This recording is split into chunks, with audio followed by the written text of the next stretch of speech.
The war between humans and the Lyrians had ended only a few months ago. The stars above the planet Virila 3 still carried the faint scars of burned ships and broken fleets. Smoke trails and shattered metal drifted in the dark sky like ghosts of the past. The peace treaty had been signed, but not many trusted it. Too much blood had been spilled. Too much fear had grown between both species. Ethan Cole, a young human engineer from Earth, arrived on Virila 3 as part of the rebuilding program. His job was simple: restore the old research outposts that had been destroyed during the fighting. He didn't come as a soldier, came to fix, to rebuild, to make things work again. But when he stepped off the transport shuttle, the first thing he noticed was silence. The air felt heavy, and the ground was still dark with ash. The outpost stood on the edge of a vast plain covered with silver-colored grass. Most of the workers had left after the first few weeks, but Ethan stayed behind. He liked quiet places. He liked fixing things. But sometimes when the wind blew and carried the distant sound of shifting metal, he felt the loneliness of being the only human for miles. He thought he was alone until he saw her. It happened one late evening when he was repairing a damaged generator behind the storage dome. He heard footsteps, soft, cautious, almost musical. When he turned, he saw a young Lyrian woman standing in the pale light. Her skin had a faint violet hue that shimmered softly under the twin moons. Her hair was long and dark, and her eyes had a gentle glow, like amethyst glass, catching the starlight. She wasn't wearing armor or any sign of rank, just a simple white outfit and a tool belt. She didn't speak at first. She only watched him. Ethan froze, unsure whether to reach for his communicator or stay still. During the war, Lyrians were known for their psychic strength and speed, but this one looked fragile, tired, and calm. "You are human," she finally said in a careful voice. "Yes," he replied. "I didn't expect to see anyone else here." She tilted her head slightly, studying him. "My name is Aveline. I am one of the few who stayed. People left. But this place still has power lines that connect to our cities. I make sure it stays safe." He nodded slowly. "So, we're both fixing what's left." A small smile crossed her face, brief but real. "Yes, we fix what was broken. That was how it started. Two beings from different worlds, meeting among the ruins of a war neither of them wanted. At first, they barely spoke. Ethan focused on his work rewiring damaged circuits, replacing burned panels, calibrating the generator cores. But Aveline often appeared nearby, watching him, curious about how he used his tools. Sometimes she would ask quiet questions. Sometimes she would help by holding a light or cleaning a connector. Days turned into weeks. Slowly, an unexpected rhythm formed between them.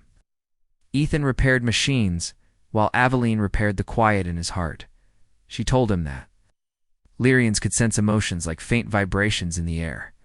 "Humans," she said once, "carry a strange energy. It burns even when you are calm." He laughed softly. "Maybe we just don't know how to stay still." Her eyes glimmered with amusement. "Or maybe you know how to keep moving, even after losing everything." That night, when he returned to his small quarters, he couldn't stop thinking about her words. She was right, humans always moved forward. But why did her voice linger in his mind? The next few days were filled with small moments that drew them closer. Once, a power cable snapped while he was working.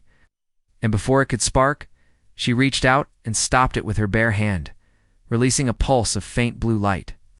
"Lyrians can control current," she explained calmly. "Electricity is like breath to us." Ethan stared, amazed. "You just saved me from getting fried." She smiled gently. "You are welcome, human engineer." He noticed how she called him human, never by his name. He wanted to hear it from her lips. Something about the way she said the word carried both distance and warmth. As the days went by, Aveline began bringing him small things, crystals that glowed in the dark, samples of soil, and strange flowers that changed color under sunlight. "These are pieces of our world," she said. "They are still beautiful, even after all the damage." Ethan listened to her voice and realized he had stopped thinking of her as an alien. She was just Aveline, soul trying to heal the same way he was. One evening, a heavy storm rolled in from the plains. The wind screamed across the metal domes, and lightning cracked the sky. Ethan was inside the control room, trying to stabilize the generators. Suddenly, a sharp noise came from the outer gates, metal scraping, something breaking. He grabbed his flashlight and ran out, the rain hitting hard against his suit. Aveline was outside, standing in the storm, trying to close a broken gate panel that threatened to tear off. Without thinking, Ethan rushed to help her. Together, they pushed the heavy metal back into place. Rain poured down their faces, and thunder rolled like war drums. When the gate finally sealed, they both fell to the ground, breathing hard, soaked, and shivering. For a long moment, they just sat there, the storm raging around them. Then Aveline turned her face toward him. Her violet eyes reflected the lightning above. "You didn't have to come out," she said softly. "I couldn't stay inside," Ethan replied. "You could have been hurt." Something flickered in her gaze, something gentle and uncertain. She looked away, hugging her knees. "Humans are strange. You fight for things that are not yours. You help people who were once your enemies." "I don't understand you." He smiled faintly. "We don't always understand ourselves either." The storm began to fade. The thunder softened to distant echoes. They both stood up slowly and walked back toward the outpost, side by side, not speaking. When they reached the door, Ethan opened it for her. For a moment, their hands brushed, and she froze. The touch was brief but warm, a spark of something neither could explain. After that night, things changed quietly between them. Aveline began visiting more often. She brought tea brewed from local herbs and shared it during breaks. They talked about Earth and Lyrian culture, about cities made of light and oceans that sang. Ethan found himself laughing again, something he hadn't done in years. Too, softly covering her lips, as if she wasn't used to the sound. But behind their smiles was an unspoken fear, the knowledge that they came from two worlds that were never meant to meet. One afternoon, Aveline stood by the window of the main lab, watching the sunset. The orange light reflected on her violet skin, turning it to gold. Ethan walked in quietly and stood beside her. "It's beautiful," he said. "Yes," she whispered. "Our worlds share the same light, even if we look different under it." He glanced at her, and for the first time, she met his eyes without looking away. In that silence, something deep and fragile passed between them. He wanted to say something, anything, but words failed. Then she smiled softly and said, "Ethan," he blinked. "You know my name?" "I learned it from your badge," she said shyly. But I wanted to say it when it felt right. The way she said his name, slow, careful, full of warmth, made his chest tighten. He didn't realize until that moment how much it meant to hear it. Later that night, when he was alone in his quarters, he sat on the edge of his bed, staring at the small crystal flower she had given him earlier. Its soft glow filled the room with a calm light. He felt something changing inside him, something he couldn't stop. He tried to remind himself that she was an alien, that he was just here to work. But memories of her laughter, her voice, her eyes under the storm, everything came back like waves. Far away, in her own room, Aveline sat by the same kind of crystal, thinking of the same moments. She placed her hand over her heart, confused by the warmth she felt. Lyrians were trained to control emotions, to keep their minds clear. When she thought of Ethan, her calm faded. She whispered his name into the quiet air. Neither of them knew what the next day would bring. But deep down, both felt the same thing, something rare. Something that had survived even the fire of war. For the first time, the ruins of Viralo 3 no longer felt empty. The morning came slowly over Viralo 3. Thin mist rolled across the plains, and the metal towers of the old human outpost gleamed faintly under the twin suns. Ethan Cole stood near the control room window, watching the horizon. He had been awake all night, his mind trapped between memories and thoughts he couldn't quite understand. He had tried to convince himself that what he felt for Aveline was only admiration or gratitude. But every time he saw her, that small lie fell apart. A soft sound came from behind him, the door sliding open. He didn't have to turn around to know who it was. The rhythm of her footsteps was familiar now, light and even. Aveline stepped inside, carrying a small box of metal tools. Her hair was tied back today, and a few strands glowed faintly violet in the sunlight. She didn't speak at first. She walked to the workbench, setting the box down carefully. "The signal tower stopped sending data again," she said calmly. "I came to help you fix it." Ethan nodded. "You always show up when something breaks." She looked at him, a small smile playing on her lips. "Maybe the machines like me better than they like you," he laughed softly.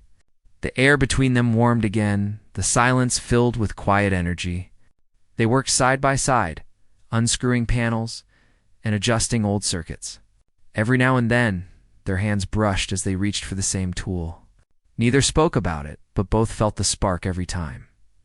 After a while, the system came back online. The screens lit up with soft green light. Aveline leaned closer, studying the data. Ethan looked at her from the corner of his eye, noticing how the light reflected in her eyes. "You know," he said quietly, "you're good at this. Maybe better than me." Her lips curved gently. "Lyrians are born with connection to energy. But you, human, you work with heart. You fix things because you care, not because you must." Her words struck him deeper than he expected.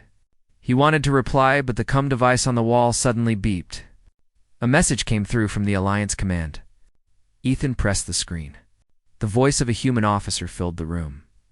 "Outpost 7 report. Human personnel will be recalled within 3 standard weeks. Prepare systems for transfer to Lyrian caretakers." Aveline froze. Her expression changed slightly, the faint light in her eyes dimming. "So you will leave," she said softly. Ethan swallowed hard. "That's what it sounds like." Silence followed. The soft hum of machines was the only sound. Aveline turned away, pretending to organize her tools. "That is good," she said after a long pause. "Your world needs you. Ours will continue as it always has." He wanted to believe her tone, but something in her voice trembled. He wanted to tell her he didn't want to leave, but the words stayed locked inside. That evening, the outpost lights flickered as the power grid struggled against another storm rolling across the plains. Aveline was outside, checking the energy relay. The wind howled through the open walkway, whipping her hair around her face.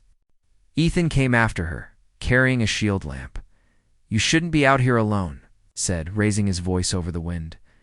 She kept working, connecting to glowing cables. "I am not alone. You are here." A flash of lightning split the sky, followed by thunder that shook the ground. Ethan stepped closer to steady her. When she turned to face him, her eyes met his. For a moment, the whole world seemed silent despite the storm. "Ethan," she said, her voice soft but clear, "do humans fear what they feel?" He blinked, surprised. "Sometimes. Why?" "Because I think I am learning how to fear." Her words sent a quiet ache through him. He took a slow breath. "What are you afraid of, Aveline?" She looked down. "Of what will happen when you leave. Of this thing that exists between us. I do not have a name for it." He stepped closer, his voice gentle. "You don't have to name it." Rain began to fall again, soft and steady this time. She didn't move away. For a long moment, they simply stood there. Two beings from different worlds caught in the same storm, sharing the same silence. When they went back inside, Aveline walked ahead quietly. Ethan followed her through the dim corridor, past flickering lights. She stopped outside the observation deck and turned toward him. Her hands were clasped tightly together. "Human," she began slowly, "I do not understand what is happening inside me. Lyrians do not. Feel like this. We control emotion. We calm the mind. But when you speak, when you look at me, everything inside changes. I cannot stop thinking of you. It hurts and it heals. It is confusing." Ethan listened, his heart beat heavy in his chest.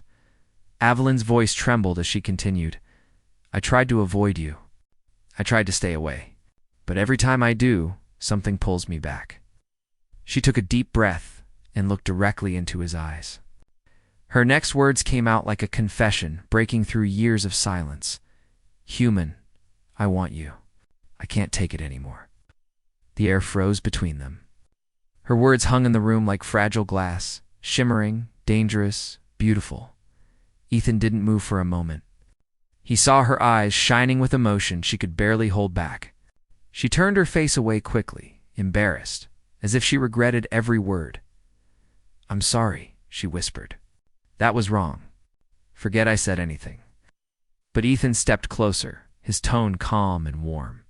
"Aveline, don't be sorry. You just said what I've been afraid to say, too." She looked up, surprised. He smiled softly. "I feel the same way. I don't know what this is, but it's real, and it matters." Her lips parted slightly. For a long moment, neither spoke. Outside, the rain grew heavier, tapping against the windows like a heartbeat. Ethan reached out slowly, not touching her, just letting his hand hover close. "I won't hurt you. I just want you to know you're not alone in this." Aveline hesitated, then lifted her hand and placed it lightly against his chest. The faint glow from her skin spread where she touched, a soft violet light reflecting on his uniform. "Your heart," she whispered, "it beats fast." He smiled. "Only when you're near." For the first time, she laughed quietly, a fragile sound filled with emotion she could no longer hide. The light between them faded gently as she withdrew her hand.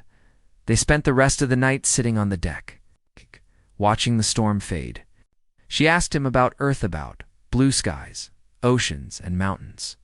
He told her about rain that smelled of grass, and the way humans built cities where hope never slept. Aveline listened with wonder. "I would like to see it one day," she said softly. "Maybe one day you will," he answered. "Maybe both our worlds will learn to live without fear." She nodded slowly, her eyes distant, lost in thought.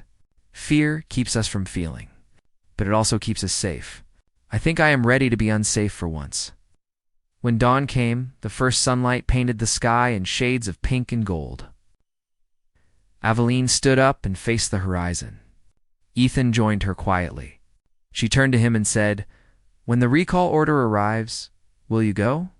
He looked down. "I don't want to, but it's not my choice." Her gaze softened. "Maybe the stars will find another way."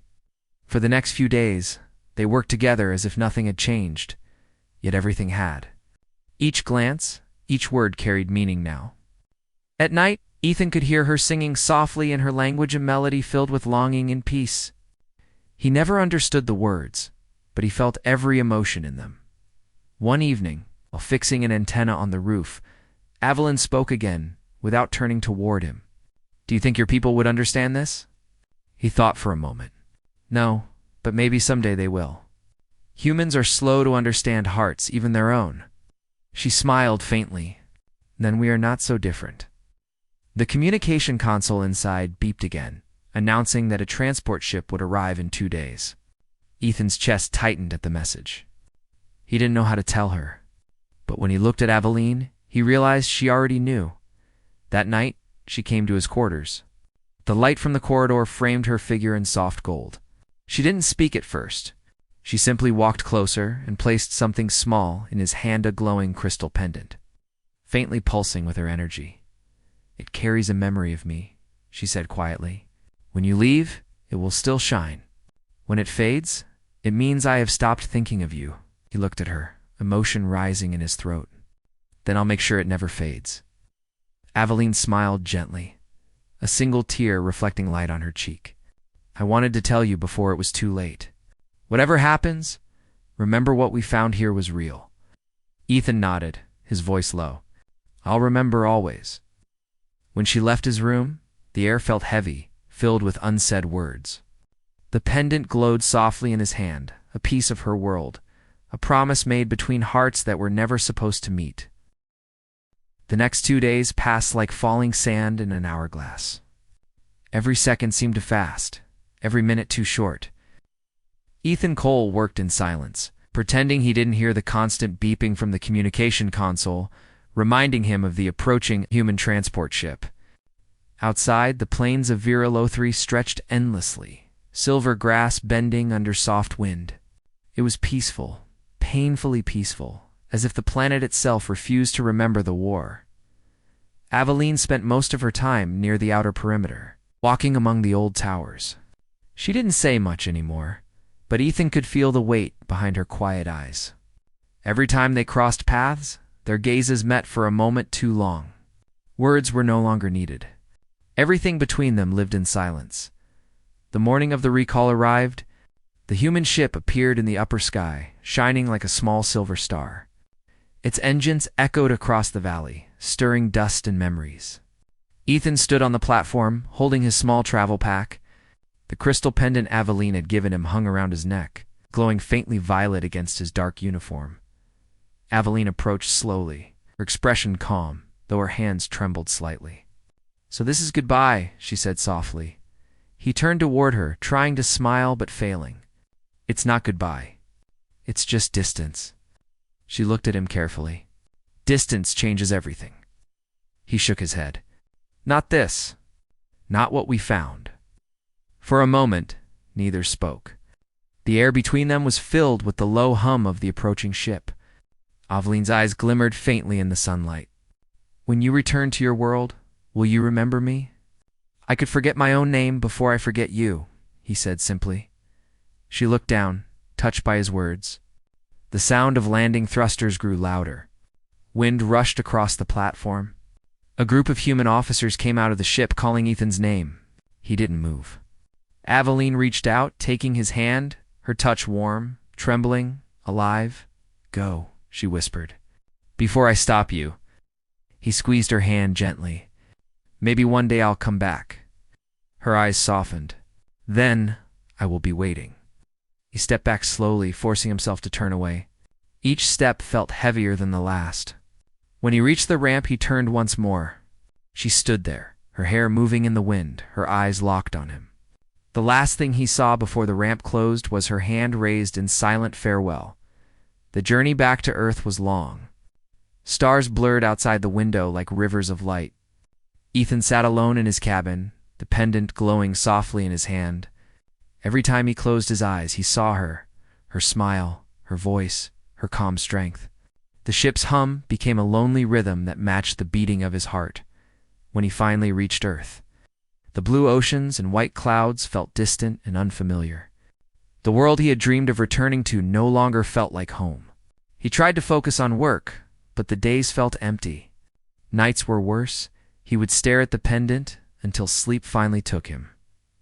Weeks passed. Then months. The alliance between humans and Lyrians grew stronger. Trade routes opened, embassies were built, and messages were exchanged.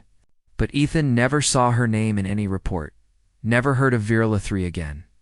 Sometimes he wondered if she was safe or if she had moved on, her world returning to peace, while his remained caught in the past. One night, he walked along the coast near his hometown. The sea breeze carried the smell of salt and rain. He touched the pendant again, whispering softly, "Are you still out there, Aveline?" As if in answer, the crystal glowed brighter for a brief moment. He froze, staring at it in disbelief. It had never done that before. A gentle warmth spread through his palm, then faded. He smiled, his heart suddenly lighter. "Then you haven't forgotten." Months later, Ethan was assigned to the new Human Lyrian Engineering Council, a project meant to rebuild planets damaged by war. The moment he read the mission name, Varela Restoration Initiative, his hands shook. The planet he had thought he'd never see again was calling him back. When the transport ship landed on Virula 3, the world looked different. The silver plains were greener now, and the air smelled of rain and new life. Towers that were once broken stood tall again. Lyrian banners fluttered beside human ones. Ethan stepped out of the ship, his heart pounding. He had told himself not to expect anything, not to hope too much. But hope is a stubborn thing. He walked toward the main hub, a newly built structure of crystal and metal. The sound of machines and voices filled the air. As he entered, he saw groups of humans and Lyrians working together. For the first time, they looked like one team, not two species. Then, across the hall, he saw her, Aveline. She was standing beside a console, her hair tied back, wearing the silver-white uniform of a Lyrian engineer. Her posture was graceful, her expression focused. But when she turned and saw him, the world seemed to stop. Their eyes met. For a second, neither moved. Then she slowly walked toward him, every step calm. Her eyes glimmering with something he had never seen before. "Peace, you came back," she said softly, almost in disbelief. He smiled, his voice unsteady. "I told you I would." She looked at the pendant, still glowing faintly against his chest. "It didn't fade," she whispered. "Neither did what I felt," he said, for a moment. They just stood there, the noise of the hall fading away. Aveline reached out, gently touching the pendant. Her fingers brushed his hand, and a faint glow spread through both of them. Violet and gold blending together like dawn breaking across the horizon around them. Humans and Lyrians stopped to watch, not in judgment, but in quiet understanding. It was no longer strange to see unity. The war that once divided them had given birth to something stronger. Later that day, they walked together through the plains beyond the base. The sky was clear. It's filled with twin suns and soft clouds drifting lazily above. "I thought I would never see this place again," Ethan said, his voice calm but full of emotion. Aveline smiled faintly. "I never left. I stayed to rebuild, to make sure this world would be ready. In case you returned." He looked at her with quiet amazement. "You waited all this time?" Her eyes shone with gentle light. "Waiting for something real is not wasted time." They stopped near a small ridge overlooking the valley. Flowers swayed in the wind, glowing softly as the suns began to set. The colors painted the landscape in shades of gold and violet. Aveline turned to him. "Do humans still fear what they feel?" He smiled. "Some do, but not me. Not anymore." She stepped closer, the breeze carrying the faint scent of the alien flowers around them. "Then maybe we have both changed," he nodded slowly. "Maybe the war didn't end everything. Maybe it just cleared the path for this." She looked into his eyes, her expression calm yet full of meaning. "You always say things that make the universe sound smaller," he chuckled softly. "Maybe that's because it feels smaller when you're in it." They both laughed quietly. The wind moved through the grass like a whisper. As the sun sank below the horizon, the sky turned deep orange. Ethan reached into his pocket and pulled out a small object, a repaired transmitter chip from the old days. "I kept this," he said. "From the generator we fixed together. I thought maybe it would bring me luck." Aveline took it gently, her fingers brushing his. "It brought you here," she said. "That is enough proof of luck." They stood together as the first stars appeared above them. The night on Vero 3 was beautiful, clear, endless, filled with light. "I used to think peace was impossible," Ethan said quietly. "But maybe peace isn't just the absence of war. Maybe it's finding one person who makes the universe feel right." Aveline's eyes softened. "Then you have found your peace." He smiled. "And so have you." For a long time they didn't speak. They simply watched the stars, side by side. Human and Lyrian. Two hearts that had defied history and distance. The pendant around his neck glowed again, brighter than ever, its light reflecting in her eyes. The color wasn't only violet anymore, it was mixed with gold. The color of humanity and the color of her world. Shining together, somewhere beyond those stars. Other worlds still struggled, other wars still burned. But here on a quiet planet far from home, two souls had proved that understanding could be stronger than fear, and love could survive even the scars of war as the night deepened. Aveline leaned her head lightly against his shoulder. "Welcome home, human," she whispered. Ethan smiled, his eyes fixed on the endless sky. "Home," he repeated softly. "Yeah, this feels like home."